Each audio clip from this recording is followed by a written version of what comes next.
तर पुण्यामध्ये आळंदीतून संत ज्ञानेश्वर महाराजांच्या पालखी प्रस्थानाला अवघे काही तास शिल्लक आहेत। आळंदीमध्ये अद्यापही पूरस्थिती कायम असून इंद्रायणी नदीवरील 4ही पूल पाण्याखाली गेले। प्रशासनाकडूनही सतर्कतेचा इशारा देण्यात आला आहे। याचा आढावा घेतला आमच्या प्रतिनिधींनी। संत ज्ञानेश्वर महाराजांच्या पालखी प्रस्थानाला अवघा एक दिवस राहिला असताना आळंदीमध्ये पावसाने खरं तर थैमान घातलेलं पाहायला मिळतंय।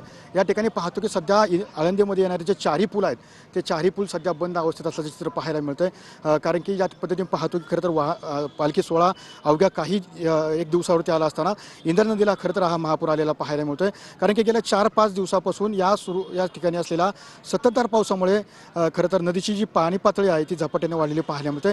त्यामुळे आळंदीला जोडणारे चारही पूल सध्या पाण्याखाली गेले असून पुलावरील वाहतूक पूर्णतः ठप्प असल्याचं चित्र या ठिकाणी पाहायला मिळते। आणि नदीकाठ्यावरील सर धर्मशाळांमध्ये काही वारकरी काल खरं तर अडकले होते। तर मंत्री गिरीश महाजन यांच्याकडून पालघरमधील पूर नुकसानीचा आढावा घेण्यात आला आहे। बैठकीला जिल्हाधिकारी इंदू राणी जाखड, पालघरचे खासदार हेमंत सावरा उपस्थित होते। नुकसानग्रस्तांना तातडीने कशी मदत देता येईल यासाठी मुख्यमंत्री देवेंद्र फडणवीस यांची भेट घेऊन सविस्तर माहिती देणार असल्याचं महाजन यांनी सांगितलेलं आहे। तर बातमी आता नाशिक जिल्ह्यातून आलेली आहे। पंचवटीतील मालेगाव स्टँड परिसरात पिंपळाच्या झाडाची मोठी फांदी तुटून जी आहे ती खाली पडलेली आहे। रस्त्यालगत उभ्या असलेल्या 4 चाकीवर फांदी पडल्याने वाहनांचं नुकसान झालंय। सुदैवानं घटनेमध्ये कोणतीही जीवितहानी झालेली नाही। पावसामुळे झाडांच्या फांद्या धोकादायक असल्याचं सांगण्यात येते। नागरिकांनाही सतर्क राहण्याचं आवाहन करण्यात आलं।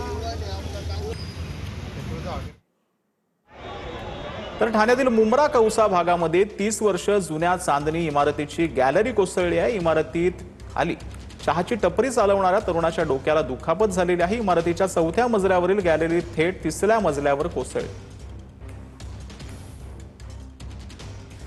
तर ठाण्यातील मुंब्रा कौसा भागामध्ये जुन्या इमारतीची गॅलरी जी आहे ती कोसळलेली आहे आणि खाली असलेल्या एका चहाच्या टपरीवरती ही गॅलरीचा संपूर्ण जो ढिगारा आहे तो पडल्याचं पाहायला मिळालं। तर साताऱ्याच्या कोयना नगरमध्ये नवजा रस्ता खचलेला आहे। ओझरडे धबधबाकडे जाणारा रस्ता खचला आहे। एकमेव मार्ग बंद झाल्याने नागरिकांची गैरसोय होते। तर साताऱ्याच्या कोयना नगरमध्ये नवजा रस्ता हा खचलेला आहे। ओझरडे धबधब्याकडे जाणारा हा पूर्ण रस्ता खचल्याने पर्यटकांची जी आहे तो उत्साह कमी झालेला आहे आपल्याला असं म्हणावं लागेल, कारण की हा संपूर्ण परिसरामध्ये हा रस्ता खचला आहे।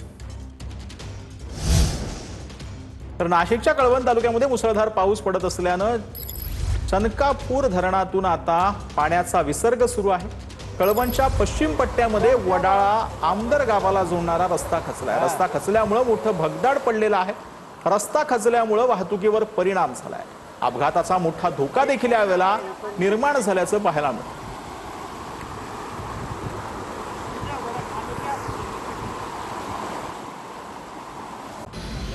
तर जळगावच्या रथ चौक परिसरातील पालिकेच्या शाळेचा काही भाग कोसळलाय। शाळेच्या जीर्ण इमारतीचा भाग कोसळलाय।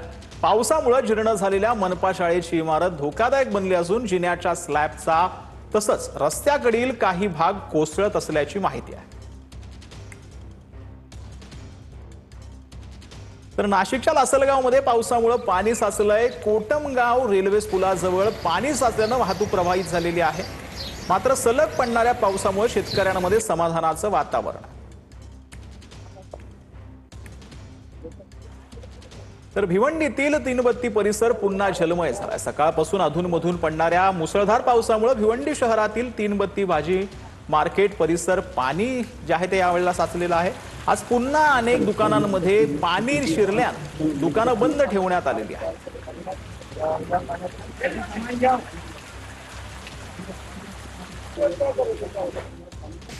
तर जळगावच्या 40 गावमध्ये गौताळ अभयारण्यातील धवल तीर्थ केदारकुंड अद्यापही कोरडेच आहेत। राज्यात अनेक ठिकाणी मुसळधार पावसानं आता जनजीवन विस्कळीत झालं असताना जळगाव जिल्ह्यात मात्र अद्यापही समाधानकारक पाऊस नाही। याचा प्रतिनिधी एकीकडे राज्यातील विविध जिल्ह्यांमध्ये पावसाने धुमाकूळ घातलेला आहे, मात्र जळगाव जिल्ह्यामध्ये अद्यापही या ठिकाणी समाधानकारक पाऊस जो आहे तो झालेला नाही। सध्या आपण जळगावच्या चाळीसगाव तालुक्यातील या पाटणादेवी अभयारण्यातील या धवलतीर्थ धबधब्यावर उभे आहोत। खरं तर जून जुलै महिन्यामध्ये हा धबधबा जो आहे तो पूर्ण क्षमतेने प्रवाहित झालेला असतो आणि परिणामी या ठिकाणी डोंगरी नदीला पूर येऊन अनेक धरणं जी आहेत ती भरलेली असतात, मात्र धवलतीर्थ असेल, त्याचबरोबर त्याच्या बाजूला असलेला केदारकुंड धबधबा असेल, अद्यापही पूर्ण क्षमतेने या ठिकाणी प्रवाहित झालेला नाही. त्यामुळे पर्यटकांची देखील या ठिकाणी आता चिंता जी आहे ती वाढलेली आहे. परिणामी या धबधब्यावर ज्या धरणं त्या ठिकाणी ते भरत असतात, ते धरणंही या ठिकाणी अद्यापही भरलेले नाही. म्हणून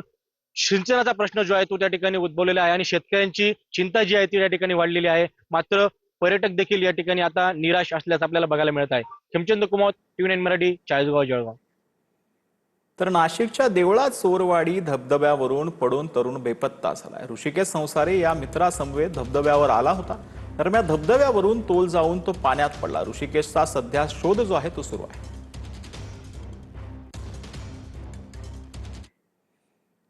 तर मुंबईच्या वडाळ्यातील शांतीनगरमध्ये मेडिकल पावसामुळे जे आहे तो कोसळलेला आहे. घटनेवेळी दुकानात 2 कर्मचारी आणि 1 महिला कस्टमर होती. महिला आणि दुकानदार किरकोळ जखमी झालेले आहेत. मुंबईच्या वडाळ्यातील शांतीनगरमध्ये मेडिकल जे आहे ते पावसामुळं इथं कोसळल्याची माहिती मिळते. यामध्ये घटनेच्या वेळेला दुकानामध्ये 2 कर्मचारी आणि 1 महिला कस्टमर होती. महिला आणि दुकानदार किरकोळ जखमी झालेले आहेत.